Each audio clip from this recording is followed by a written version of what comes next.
Class 8th के science का chapter 5 coal and petroleum हम इस वीडियो में पढ़ेंगे। तो स्टार्ट करते हैं। तो इसमें हमें बताया गया है स्टार्टिंग में कि हम लोग वेरियस ऑफ मटेरियल्स यूज़ करते हैं, काफ़ी सारी चीज़ें इस्तेमाल करते हैं जिससे हमारी बेसिक नीड्स पूरी होती है, मतलब हमारी जो ज़रूरतें हैं वो पूरी होती हैं। कुछ जो हैं वो नेचर में मिलते हैं, है ना, जो हमें नेचुरली मिल जाते हैं ज़मीन में से, जैसे पेड़ पे से हमें फल मिलते हैं, ज़मीन में से के अंदर से हमें पानी मिलता है, लोहा मिलता है, बहुत सारे मटीरियल मिलते हैं। और कुछ जो हैं वो हम लोग अपनी मेहनत से बनाते हैं, जैसे कि हम लोगों ने प्लास्टिक इन्वेंट की, तो मतलब कुछ चीज़ें हम अपनी इन्वेंशन से बनाते हैं और कुछ चीज़ें जो हैं हमें ज़मीन के अंदर से नेचर से मिल जाती हैं। अब जैसे कि नेचर से हमें क्या क्या मिलता है, तो नेचर से हमें एयर मिलती है, वाटर, सॉइल, मिनरल्स, ये सारे के सारे हम लोगों को कहाँ से मिलते हैं, नेचर से मिलते हैं। अब क्योंकि since all these are obtained from nature they are called natural resources, तो हमें क्योंकि ये नेचर से मिलते हैं इसलिए हम इसे क्या बोलते हैं, नेचुरल रिसोर्सेज बोलते हैं। अब देखिए, अब एयर हो गया, वाटर हो गया, सॉइल हो गया, क्या ये कभी एग्जॉस्ट हो जाएंगे? एग्जॉस्ट होने का मतलब होता है क्या कभी ये ख़त्म हो सकते हैं? आपको लगता है कि एयर, वाटर, सॉइल कभी ख़त्म हो जाएंगे हम लोगों की एक्टिविटीज़ की वजह से?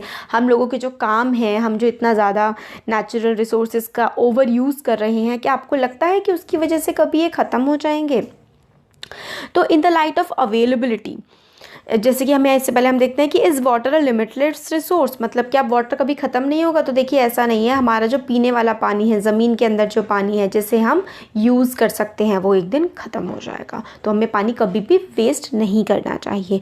तो इसमें वही बताया गया है आगे कि जो ये अवेलेबिलिटी है, मतलब जितना हम लोगों को ये हमारे लिए उपलब्ध हैं नेचर में, नेचुरल रिसोर्सेज किस तरीके से हमें नेचर में मिलते हैं, हम इन्हें दो तरीके से क्लासिफाई कर सकते हैं। तो देखिए, एक होता है इनएग्जॉस्टेबल नेचुरल रिसोर्स और एक होता है एग्जॉस्टेबल। देखिए, इनएग्जॉस्ट होने का मतलब होता है, इनएग्जॉस्टेबल का मतलब होता है जो नेचुरल रिसोर्स कभी भी ख़त्म ना हो, और एग्जॉस्टेबल का मतलब होता है जो एक दिन ख़त्म हो जाएगा। देखिए, एग्जॉस्ट होने का मतलब ही यही होता है कि वो चीज़ एक दिन क्या हो जाएगी, खत्म हो जाएगी। एग्जॉस्ट होने का मतलब ही ये होता है कि वो एक दिन खत्म हो जाएगी। इनएग्जॉस्टेबल का मतलब होता है वो कभी खत्म नहीं होगी। तो इनएग्जॉस्टेबल नेचुरल रिसोर्स जो होते हैं, ये these resources are present in unlimited quantity in nature. तो नेचर में, हमारी सृष्टि में ये अनलिमिटेड होते हैं, मतलब इतने ज़्यादा होते हैं कि शायद ये कभी ख़त्म ही नहीं होंगे। हम चाहे कुछ भी कर ले इंसान, ये कभी ख़त्म नहीं होने वाले। तो ऐसे कौन से नेचुरल रिसोर्स हैं जो इनएग्जॉस्टेबल हैं, कभी ख़त्म नहीं होंगे? ये है हमारी सनलाइट और एयर। तो सनलाइट और एयर जो हैं ये नेचुरल रिसोर्सेज ऐसे हैं कि ये कभी भी ख़त्म नहीं होंगे। अब आगे है इनएग्जॉस्टेबल तो हम लोगों ने देख लिया। अब हम देखते हैं एग्जॉस्टेबल नेचुरल रिसोर्स। तो एग्जॉस्टेबल नेचुरल रिसोर्स कौन से होते हैं? तो ये होते हैं amount of these resource in nature is limited. तो ये जो नेचुरल रिसोर्सेज हैं, एग्जॉस्ट होने का मतलब होता है ख़त्म हो जाना। अब जो चीज़ ख़त्म हो जाएगी वो तो लिमिटेड क्वांटिटी में ही अवेलेबल होगी ना, तो ये जो नेचुरल रिसोर्सेज हैं ये एक ना एक दिन ख़त्म हो जाएंगे, इसलिए इन्हें एग्जॉस्टेबल नेचुरल रिसोर्स हम बोलते हैं। तो एग्जाम्पल क्या है इन रिसोर्स के?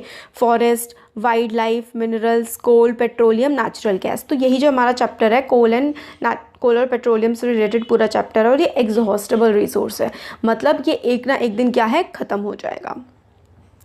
तो देखते हैं आगे हम इसमें कि देखिए दी सब, अब हम लोगों ने ये पूरा का पूरा देख लिया। अच्छा, ये तो वो है एक्टिविटी। तो एक्टिविटी तो देखिए आप क्लास में समझिए, और अगर आपको कोई डाउट होता है तो आप उससे कमेंट सेक्शन में पूछ सकते हैं। बाकी चैप्टर का एक्सप्लेनेशन हम पूरा करेंगे।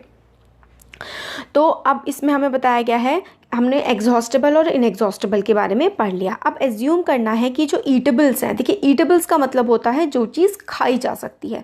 Assume that the eatables in the container present the total availability of exhaustible natural resources like coal, petroleum, natural gas. तो ये जो हमारी एक्टिविटी है ना, इसमें हमें यही बताया गया है कि एक कंटेनर है जिसमें ऐसी चीज़ें हैं जो ख़त्म हो सकती हैं, एक में जो चीज़ें ख़त्म नहीं हो सकती। तो वही है इसमें कि एक में एग्जॉस्टेबल है जैसे कि कोल, पेट्रोलियम, नेचुरल गैस, और हर किसी का क्या है, अलग कंजम्पशन पैटर्न है। कंजम्पशन पैटर्न का मतलब होता है जिस तरीके से हम चीज़ों को खाते हैं। अब देखिए, जो पुरानी हमारी जनरेशन्स थी, जो हमसे पहले हमारे पूर्वज थे, वो ग्रीडी नहीं थे। क्यों? क्योंकि वो इस तरीके से नेचुरल रिसोर्सेज का इस्तेमाल नहीं करते थे। ग्रीडी का मतलब होता है लालची। ये ऐसे नहीं थे कि जैसे हम लोग एक्सेसिव यूज़ कर रहे हैं, पानी का कितना एक्स्ट्रा यूज़ कर रहे हैं हम, और कितने सारे नेचुरल मटेरियल्स हैं उनका हम एक्सेस में यूज़ कर रहे हैं, तो इसलिए बहुत ज़्यादा डर है कि वो जल्दी ही जो है वो ख़त्म हो जाएंगे। तो अब जो है इसमें जैसे कि एक्टिविटी में एक ग्रुप में पहले का था और जिसमें एग्जॉस्टेबल हैं जो ख़त्म हो जाएंगी, तो पहले वाले में पहली जो जनरेशन होती थी उसमें लोग अच्छे से यूज़ करते थे, इतना एक्स्ट्रा यूज़ नहीं करते थे कि ख़त्म हो जाए। आपकी जनरेशन में बहुत ज़्यादा एक्सेसिव यूज़ किया जा रहा है। इस चैप्टर में हम लोग सीखेंगे एग्जॉस्टेबल नेचुरल रिसोर्सेज के बारे में। ऐसे नेचुरल रिसोर्सेज जो एक दिन हो सकता है ख़त्म हो जाए, ऐसे रिसोर्सेज के बारे में हम इसमें पढ़ेंगे। कौन से हैं वो resources? Coal, petroleum, natural gas हैं। ये बनते कैसे हैं? तो these are formed from dead remains of living organisms, fossil, इसलिए हम इसको फोसिल फ्यूल कहते हैं। तो फोसिल्स का मतलब होता है जो डेड रिमेन्स, जैसे कि सदियों पहले, आज से हज़ारों साल पहले डायनासोर्स होते थे, हज़ारों सालों पहले जो पेड़ होते थे वो जब उनकी डेथ हुई तो वो नीचे गिर गए ज़मीन पर, फिर बहुत सारे एक्टिविटीज़ के साथ बारिश पड़ी, भूकंप आए, बहुत सारी एक्टिविटीज़ के साथ वो पेड़ जो है ज़मीन के नीचे नीचे धंसते गए। नीचे धंसते धंसते क्या हुआ, ये जो है फोसिल फ्यूल में कन्वर्ट हो गए। प्रेशर पड़ा, टेम्परेचर पड़ा और इन्होंने अपनी फॉर्म चेंज कर ली, और जो डेड रिमेन्स थे ना लिविंग ऑर्गेनिजम्स के, वो हमारे फोसिल फ्यूल बन गए। तो डेड रिमेन्स, जो मरे हुए अवशेष बच जाते हैं ना ऑर्गेनिजम्स के, जो मर जाते हैं, उनको हम फोसिल कहते हैं। तो वही हमारे फोसिल फ्यूल्स बन गए, वही हमारे कोल, पेट्रोलियम, नेचुरल गैस। तो हम कोल के बारे में पढ़ते हैं। तो आपने देखा होगा कोल या सुना होगा, एक स्टोन काला सा होता है, ये देखिए पिक्चर में दिखाया गया है, काफ़ी काला सा होता है। ये वन ऑफ द फ्यूल जो हम फूड के लिए यूज़ करते हैं। जैसे कि भट्टियों में जो खाना बनता है ना, उसमें कोयला ही पकता है, मतलब कोयले को जला करके भट्टी में खाना बनाया जाता है। पहले रेलवेज़ में भी बहुत ज़्यादा इस्तेमाल इसका किया जाता था, सड़कें बनाने के लिए जो है इसको, मतलब मेनली जो है ना चीज़ को जलाने के लिए कोल का इस्तेमाल किया जाता था। वही है कि रेलवे इंजन्स में स्टीम को जला करके इंजन को आगे बढ़ाने के लिए थर्मल पावर प्लांट जो हैं आज भी हम इसमें इस्तेमाल करते हैं। थर्मल पावर प्लांट का मतलब है ऐसे पावर प्लांट्स जिससे बिजली हम लोग बना सकते हैं, जैसे कि इलेक्ट्रिसिटी प्रोड्यूस हम लोग कर सकते हैं। तो हम लोग के घर में जो इलेक्ट्रिसिटी आ रही है, इससे कैसे बनता है, देखिए कोयला को हम जलाते हैं, कोयले से स्टीम बनती है, स्टीम से टरबाइन घूमती है और टरबाइन घूमने से इलेक्ट्रिसिटी जनरेट होती है। तो ऐसे हम लोग जो है कोयले से ही बनी हुई इलेक्ट्रिसिटी एनर्जी का इस्तेमाल कर रहे हैं। और बहुत सारी इंडस्ट्रीज़ में एज अ फ्यूल, ईंधन की तरह जो है अपनी ज़रूरतों को पूरा करने के लिए इसका इस्तेमाल किया जाता है। अब स्टोरी ऑफ कोल, तो देखिए अबाउट 300 मिलियन ईयर्स अगो, लगभग 300 मिलियन ईयर्स अगो जो है वो अर्थ में बहुत ज़्यादा फॉरेस्ट थे और बहुत ही ज़्यादा वेटलैंड थे, लो लाइंग वेटलैंड एरिया। देखिए वेटलैंड का मतलब होता है ऐसा कोई भी एरिया जहाँ पर बहुत ज़्यादा पानी मौजूद हो, जैसे कि आप लेक कह सकते हैं। लेक में क्या होता है, काफ़ी ज़्यादा पानी अवेलेबल होता है जिसकी गहराई लगभग 100 मीटर तक तो होनी ही चाहिए, उसको आप लोग वेटलैंड कह सकते हैं। तो वेटलैंड हुआ करते थे, फॉरेस्ट हुआ करते थे, तो काफ़ी सारे नेचुरल प्रोसेसेस की वजह से, जैसे कि फ्लडिंग, ये फॉरेस्ट जो है नीचे दब गए सॉइल के। बहुत सारे मैंने आपको बताया भूकंप आए, फ्लड्स आए, ये मर गए, फिर नेचुरल प्रोसेसेस की वजह से ये लोग ज़मीन के नीचे दब गए। एज मोर सॉइल डिपॉजिटेड ओवर देम, और जैसे जैसे और भी ज़्यादा मिट्टी इन पर डिपॉजिट होती गई, ये क्या हुए, कंप्रेस हुए, इन पे दबाव पड़ा, ये इनका टेम्परेचर जो है वो भी बढ़ा और ये सैंक डीपर एंड डीपर, और ये इन पे जब मिट्टी ऊपर पड़ती गई ये और भी ज़्यादा नीचे और नीचे धंसते गए। और हाई प्रेशर के अंडर, हाई टेम्परेचर के अंदर ये जो डेड प्लांट्स थे वो स्लोली कोल में कन्वर्ट हो गए। ये ज़मीन के अंदर धंसे, इन पे टेम्परेचर लगा, इन पे प्रेशर लगा और इससे क्या हुआ, ये कोयले में कन्वर्ट हो गए। एज जो कोल है वो मेनली क्या होता है, कोयले में मेनली कार्बन होता है, तो इससे क्या हुआ, slow process of conversion of dead vegetation into coal is called carbonisation. तो देखिए जो कोयला था, मतलब कोयला कैसे बना, जो डेड प्लांट्स एंड एनिमल्स नीचे धंसते गए स्पेशली प्लांट्स जो हैं, और फिर वो टेम्परेचर प्रेशर पड़ने के बाद कोल में कन्वर्ट हो गए। कोल में मेनली क्या होता है, कार्बन होता है, क्या होता है, कोयले में मेनली कार्बन प्रेजेंट होता है। तो the slow process of conversion of dead vegetation into coal is called carbonization.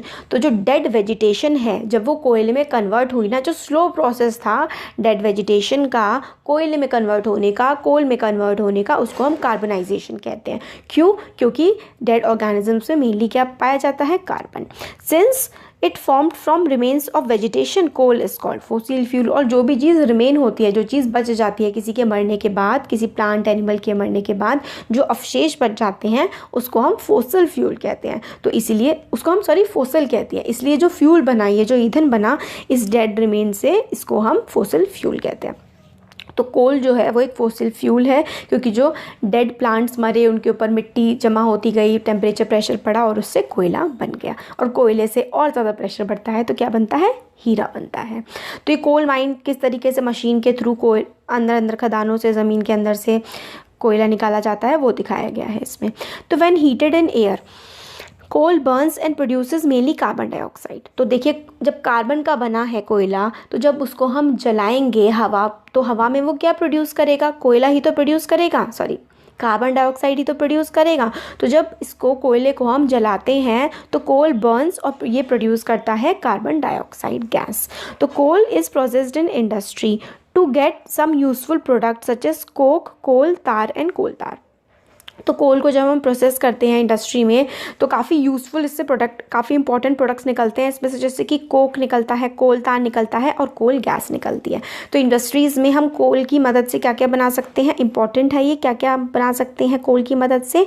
Coke बनता है, कोल बनता है, और देखिए कोक बनता है, कोल तार बनता है, और क्या बनता है, कोल गैस बनती है। तो ये 3 चीज़ें आप कोल की मदद से बना सकते हैं। अब कोक क्या होता है, तो कोक एक टफ पोरस का मतलब होता है जिस चीज़ में छेद होते हैं। तो कोक क्या टफ होता है, पोरस होता है और ब्लैक कलर का सब्सटेंस होता है और almost pure form of carbon होता है, मतलब इसमें मेनली कार्बन ही प्रेजेंट होता है। तो कोक काफ़ी टफ होता है, पोर इसमें एक तरह से छेद होते हैं और ब्लैक कलर का ये सब्सटेंस होता है और ये प्योर फॉर्म ऑफ कार्बन है। और कोक यूज़ किया जाता है स्टील की मैन्युफैक्चरिंग करने के लिए। Coal is used in the manufacture of steel and in the extraction of many metals.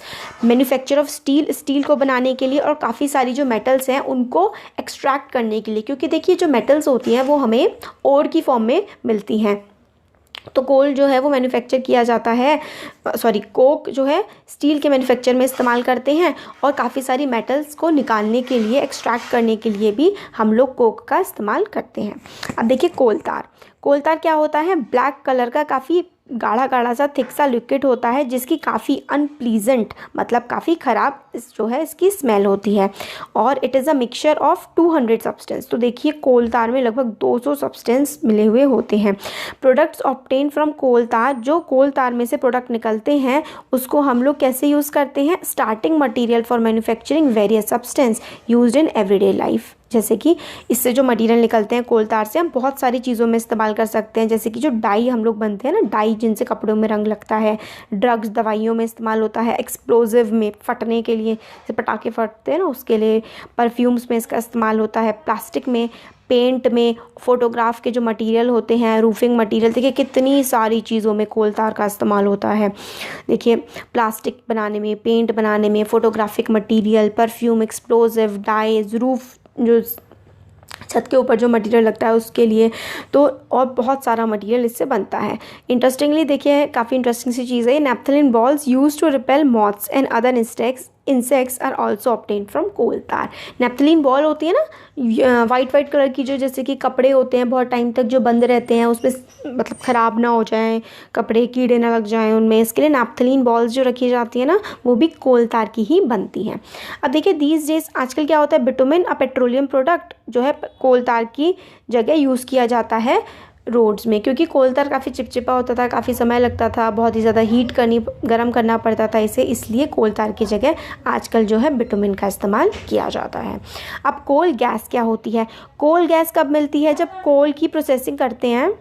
अब देखिए कोल गैस जो है वो भी हम लोग को कैसे मिलती है, जब हम कोल की प्रोसेसिंग करते हैं, जब कोल को हम बनाते हैं कोल का जब प्रोसेस किया जाता है तो उससे क्या बनता है, कोक बनता है। तो हम लोग को कोल से क्या क्या मिलता है, कोक, कोल तार और कोल गैस।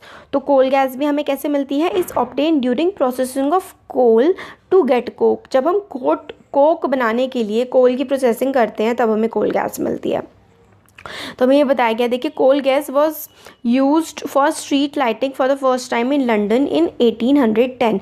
तो लंदन में 1810 में पहली बार जो है कोल गैस का, स्ट्रीट जो लाइट होती है ना, सड़क पे जो लाइट्स होती हैं उसको जलाने के लिए कोल गैस का इस्तेमाल किया गया था, और न्यूयॉर्क में 1820 में। और आजकल इसको हीट के लिए यूज़ किया जाता है, गर्म करने के लिए, रादर देन चीज़ों को गर्म करने के लिए, बल्कि लाइट जलाने के लिए।